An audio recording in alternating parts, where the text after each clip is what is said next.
Welcome to the Winners Find a Way show and podcast with your host, Trent M. Clark, 3-time World Series coach, CEO of Leadershipity, serial entrepreneur, having started 12 companies, coach to the 1%, and an international speaker. This show is going to be your go-to podcast for facing adversity, being inspired, and overcoming obstacles. All from the best in the world, business, sports, and leadership. Hate the crappy ingredients in many beverages and energy drinks? Rebellious Infusions are the go-to functional beverage. They have 5 or fewer plant-based organic ingredients, no sugar, no calories, loaded with antioxidants to boost your immune system, and L-theanine for brain health. Rebellious Infusions are available at drinkrebellious.com. Rethink your drink. For 10% off of your next purchase, use the code 99999. Hello, welcome to the Winners Find a Way show. I am your host, Trent Clark, CEO of Leadershipity, serial entrepreneur, international speaker, and longtime coach in professional baseball coaching in 3 World Series. And I have got an awesome show for you today on the Winners Find a Way show with Mike Malatesta. Mike, how you doing, buddy? I am doing great, Trent. Thanks for having me on your great show, man. That's cool. I'm excited. You came referred to me from a couple of good friends, so it's so awesome. Meeting new people and longtime YPOer. And so for people who don't know that, that's the Young Presidents Organization. It is a group of 1%ers in this world. And if you don't know some YPOers, I recommend you get to know some. And we're going to meet one today. So it's going to be awesome. Let's talk a little bit about, hey, where do they find you? Well, best place to find me, Trent, is at my website, which is my name, Mike Malatesta, Malatesta.com. And if you go there, you can find out all about me. You can find out about my book, my podcast, my blog, everything there is. So you can find me there. I'm also active on LinkedIn. Just you look up my name, Mike Malatesta there, and feel free to connect with me there. Shoot me a message, whatever. That's awesome. For everyone joining the show first time, welcome. So fun to have you here with the Winners Find a Way show. The show is all about overcoming. We talk a lot about the challenges that 1%ers face along the way. Contrary to popular belief, it is not a smooth paved road all the time, right? And so if you've ever faced stiff adversity, felt like the losses are mounting and you need to find a better way, whether you are an entrepreneur, athlete, founder, directing a company, or just looking to start your journey to being elite, I think you have come to the right place. This is where it all starts. And we have a perfect podcast for you with 1%ers who tell their tales. And they are winners that find a way to win. And we're going to talk about that. And no different here with my man, Mike. Let's talk about your background, Mike. I want you to tell the story a little bit about how it all started, but I'm going to give you a couple of highlights real quick. Longtime entrepreneur, started Advanced Waste Services way back in the early 90s, bought and then sold that off. And then you had ERC Midwest LLC. You've got Rock Island Capital.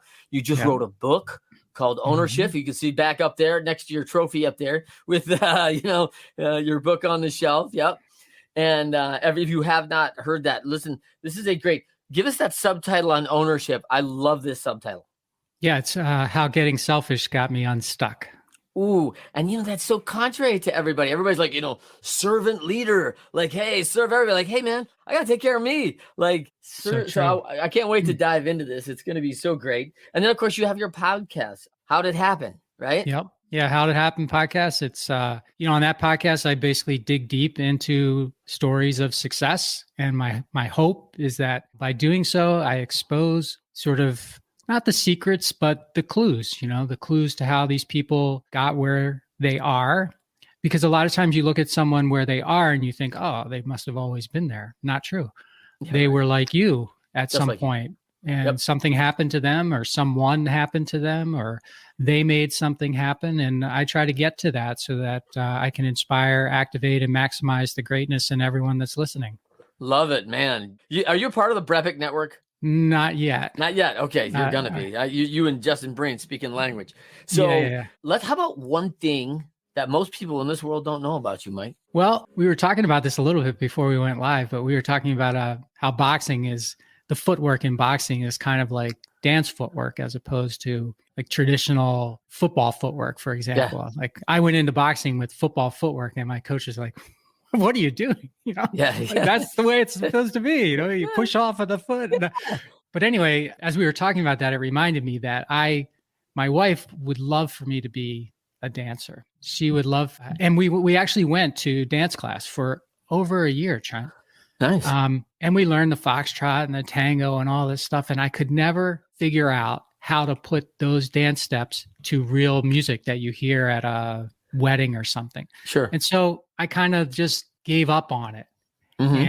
But I don't think anyone knows besides my wife and maybe a couple of people that I actually went and spent a year trying to improve myself as a dancer. And I would still like to do it. And she's good. I hope she's not listening because she's going to make me do it. I'll forward her the show. It's fine. Yeah. Thank you. It's probably what needs to be done. But it's so, it's one of those things like when you see people that can dance well, you're always thinking, wow. You may not say it out loud, but you're thinking, wow, I wish I could do that. Yeah. And the reality is you can. And yeah, so that's one thing that not many people know about me, that I did that and then I stopped. And I should get back. You took up boxing at what age? 53.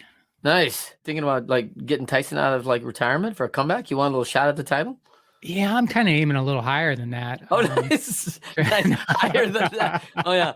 Good. You don't even like your teeth. I mean, you're a good looking dude, Mike. I don't know what you're gunning for, but like. The reality is I'm into this for a new skill set and to challenge myself every day. And I will tell you that boxing will challenge you every training, every workout. It's a challenge, but a good one. And I was telling you earlier too, Trent, that the mind, I don't just get out of there and my muscles are tired. My brain is tired because there's so many things you got to think about to avoid getting hit. It is a spectrum of like most good sports, right? Physical, emotional, and mental training all the time, right? Yeah. And what I think a lot of people do is like they kind of omit one and often two, but like they really omit one often.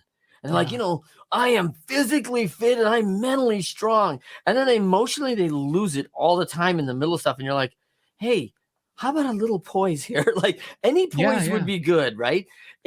Or the opposite, like, hey, great poise, great mental. But those two came up and the physical's still way down. And you're like, well, I've got all the attributes. I just physically can't compete with anyone. I'm getting my butt kicked. Right? You're like, hey, man, it's got to come up.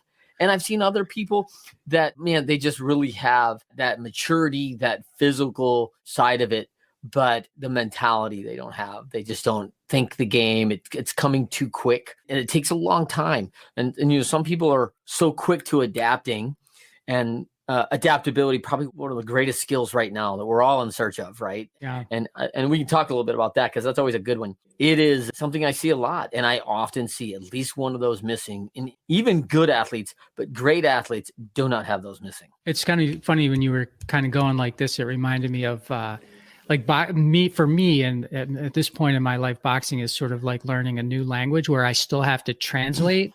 Yeah.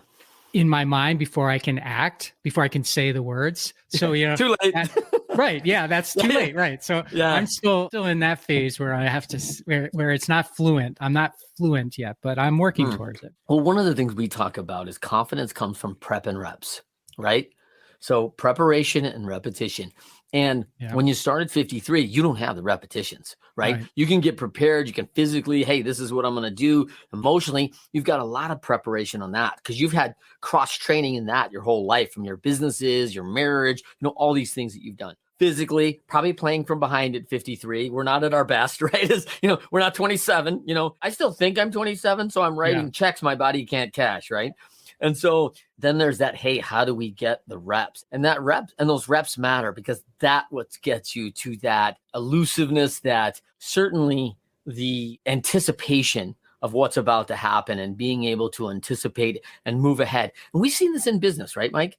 Talk to me a little bit about the difference of when you've seen people in reactive mode versus proactive mode and how good they are in either one. Well, I mean, my experience has been, I lived half of my entrepreneurial career in reactive mode. Yeah. I didn't notice that it was reactive. It didn't feel like it was reactive.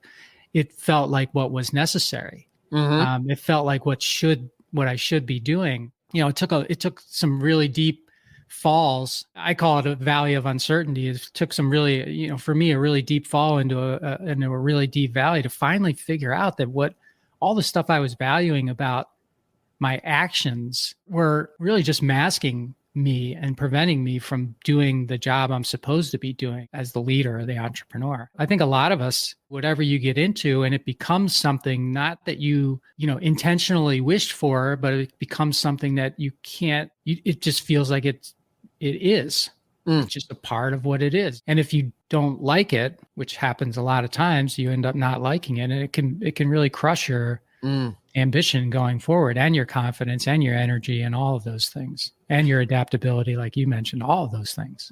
And we're conditioning ourselves, right? Good or bad, right? We're conditioning ourselves to stay in this mode if we choose it, right? And because we continue to get prep and reps in that mode. And so if I'm going to have to change something, I may have to reprogram something. I may have to do something different in a different way, or else, we're back to, hey, I'm going to keep doing it the exact same way. I'd really like a different result, but I don't want to change anything. So I was like, I don't know how that's going to work out. Right. Yeah. I think about it like this. Sometimes you're driving along and you come up on you start to like skid, right? Or you come up on some mud and you just sort of, juice the gas a little bit more and you get through. Right. Yeah. And so you learn that that's how I get through. When something gets, when I get into some obstacle, I just push a little harder to get through. Yeah. And you keep doing that and you keep doing that and it works for you. So you're building confidence like, hey, this is the way you do it. And then, one day you do that. And instead of the car moving forward, next thing you know, you're buried up to the wheel wells in mud, right? You're just completely stuck. Yeah. And really moving along as an entrepreneur or any type of leader, I think is about making shifts along the way. You have to be making, shifts in order for you to make progress. And if you've stopped shifting, the likelihood that you're going to make progress is, I think, small. And the likelihood that you're going to become frustrated is tall. I love that. And we're going to talk, I take it this is a little bit of premise of the OWNERSHIFT book, right? I love this. And I just went snowmobiling with a group of entrepreneurs, right? We were on a forum retreat and it's counterintuitive, right? Your snowmobile's sliding out and hey, to get through the turns, you got to gun it. Right. Like, that's not what you want to do. You're like, brake, don't let me hit the tree. Like, no. You got to actually get through the turn, right? And it's like, gee, you got to lean into that. And that's very counterintuitive, right? Because that's not what we want to do. And of course, then you're thinking like, man, I've mastered these turns. And that's when you end up in the bottom of a ditch, right? Like you think you just got it down now. Like, hey, look at me, man. Right. I'm like, I'm going to be like, the best in the world. Like, it's day one, relax. So that's so great. So let's talk a little bit about young Mike. Did you know like, hey man, there was a moment in time. Do you have an event as a kid that said like, hey, I'm going to build this multi-million-dollar brand in the waste services genre and build that up. And I'm going to be worth millions and I'm going to sell it for, all this money. Do you have entrepreneur people around you? Was there something significant that happened that moved you to this path? So you asked a lot of questions there. I'm going to say no to the entrepreneurial path, no to riches, no to any of that, but yes to what I call the entrepreneurial seed. When I was 4 years old, we lived across the street from a construction company. Okay. And in the afternoons, in the summers, I would sit on the curb out in front of our house and I would watch the guys bring their trucks and their equipment and stuff back to the yard. And I thought that was the coolest thing in the world. I thought that, I love the smoke and I love the noise. I love what the trucks look like. Yeah. I love the exhaust and I love the guys that did the work. To me, they were special, right? I'm just a 4-year-old kid. These guys are doing something special. Look at them maneuvering this equipment around. That's pretty cool. And I thought to myself that, if I could do that, that would be a great life. And then all that just went away and stayed in my mind, Trent, because, you go to school and then go to high school and, I just wasn't thinking about it anymore. I retained a love of trucks, but I didn't retain any sort of aspirations of doing something with them. I just thought they were cool all the time. So when I got into college, I got a job driving a truck for a fencing distribution company. My friend got me the job. And I was on my own and I was going, I was in Pennsylvania. So I was like Pennsylvania, New Jersey, New York. I was like 18, 19 years old. And I thought, well, this is pretty cool, But again, not from a business standpoint, just from a driving standpoint. And then between my junior and senior year I didn't want to drive that fence truck anymore. So I just decided that I wanted to drive a garbage truck. And I started to apply for a summer job. I started to apply at all the local garbage companies, and one of them hired me. And I just liked the trucks. I thought they were cool. So I started doing the work. I thought, well, this is really neat. This is a neat business. And I asked the owner, for some career advice. The owner said, hey, you should, there are a lot of big companies now doing this type of stuff. I don't really need a college degree kid here. I just need drivers, So why don't you try to get a job with one of those companies? And I took his advice, and that's what I did. I got a job as a management trainee. And at the time that I was in college in the 80s, there really nobody was talking about being an entrepreneur, at least where I was. Everybody was talking about being a doctor or a lawyer or, working on Wall Street or doing something like that. And none of that appealed to me. And I probably didn't have the smarts for it either. But I did think, well, I'll get a job. That's what people do. I'll get a job and I'll move up and I'll just, make a career out of something. And that's the path that I took. That's awesome. And then, and do you think that voice drowned out because, of our society, right? Every teacher's going, hey, you're going to be successful. You got to go to college and you got to get a good job. And, that was the mantra of our era when we were kids. Everybody was saying it. And there was some value that it was actually consistent. Our parents' friends were saying it. Our coaches were saying it. Our teachers were saying it. Where now kids are hearing everything different from every different adult they ever talk to. Like, you'll be a YouTube star. You'll be you don't need college at all. It's too expensive now. And, they hear something different. And I can understand why they're confused, right? Yeah, but sure. Do you think that was one of the things that kind of moved you off that focus? I think so. I think that, and just in my neighborhood, there were no models like that.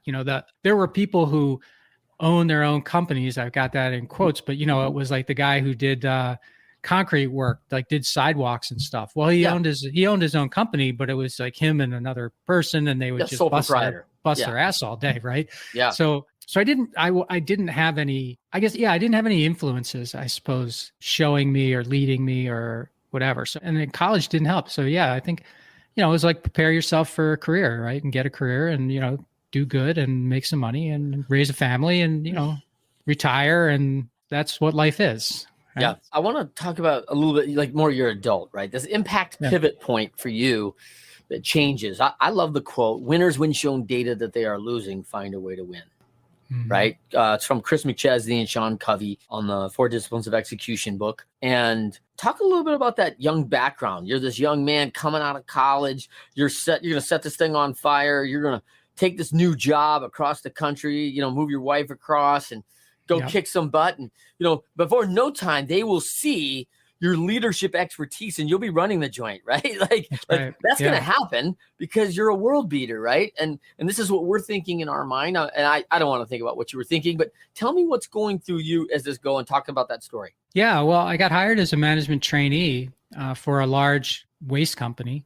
And I got sent out to Detroit. I grew up in Philadelphia, so I moved to Detroit, put all my stuff, drive to Detroit and, start learning the business. And, I went from Detroit to back, to New Jersey, to Pennsylvania, a couple places in Pennsylvania, back to Milwaukee, Wisconsin. And my approach was, just work hard, say yes to every opportunity that everything they asked me to do, the answer is yes. Yeah. And it was working. I was moving up, I was moving around, I was getting exposure to different parts of the business. I became a divisional vice president when I was 24 years old.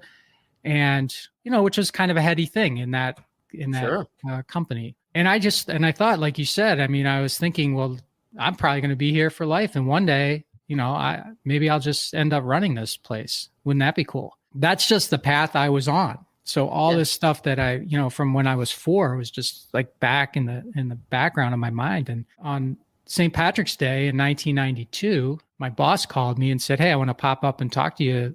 He was in Chicago, which is about 2 hours away.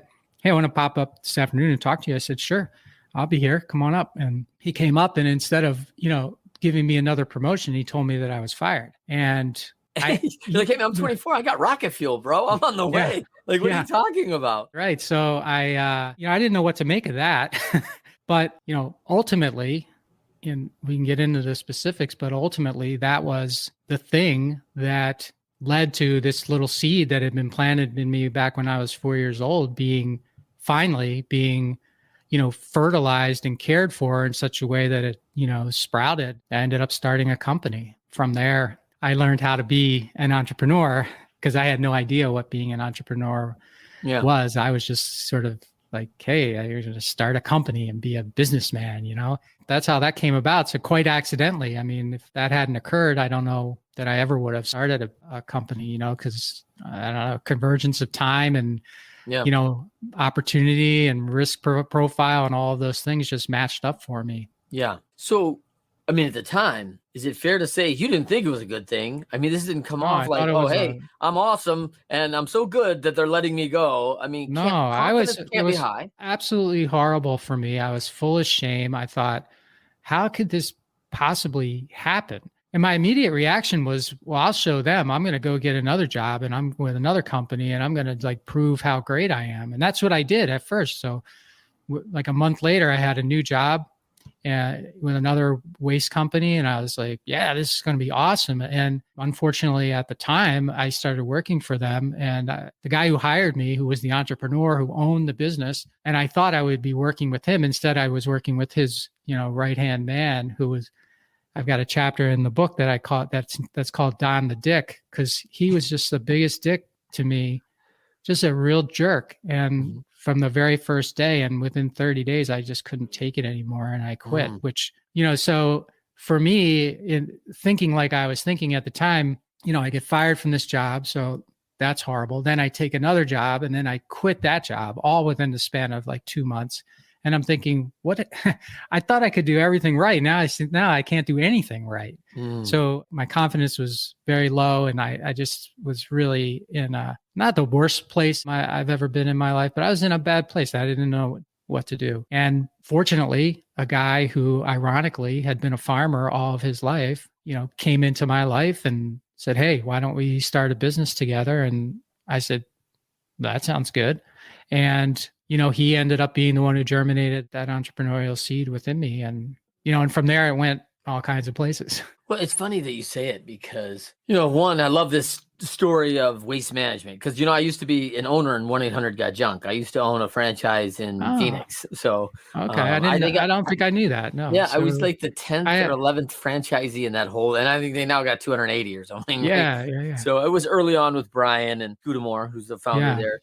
And, it's interesting because you say this person who's kind of an unlikely person, but, as I've worked through business and met some serious ranchers, some serious people that have held out like in the plains of America and Iowa and Nebraska, like farmers are kind of the original entrepreneurs, right? Like, oh my gosh, they're in business. Like, listen, I work the land and the land pays us and we survive off the land. And it is checks and balances and all things. If we produce enough crop, we're going to have enough money and things are going to be good. If we don't, we won't. And it's like, holy cow, wait a minute. If you don't, what do you mean? Like, you won't have enough? Like, will the kids eat? Maybe.